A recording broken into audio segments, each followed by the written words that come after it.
ఈ రోజే డౌన్లోడ్ చేయండి. మీ ఫేవరెట్ షోస్ చూడండి.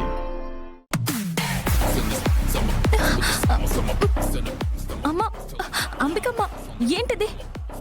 నేను మా బిజినెస్లన్నిటికీ కనక మహాలక్ష్మిని సీఈఓగా చేయాలని నిర్ణయం తీసుకున్నాను. నీలాంటి వాళ్ళు అంతే, వలపు వల వేసి ఇలా పదవులు కొట్టేస్తారు. వదులు. తేలికగా ఉన్నానని ఎంత మాట పడితే అంత మాట అంటే ఎలా సమాధానం చెప్పాలో నాకు తెలుసు. వదులువే. నేను సీఈఓని అయ్యానని కుళ్ళుకుంటున్నారు కదా, ఇప్పుడు పవర్స్ అన్నీ నా చేతిలో ఉన్నాయి.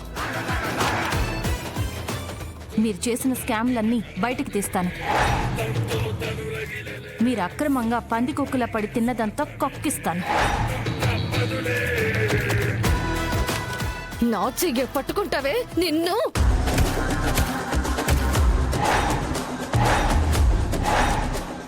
మీ ఇష్టం వచ్చినట్టు వాగితే ఇప్పుడు మెలి తిప్పి వదిలేను. ఇంకొక్కసారి పిచ్చివాగుడు వాగితే ఇదే చేయి విరిచి జైపూర్ పెట్టుడు చేయి పెట్టిస్తాను. జాగ్రత్త.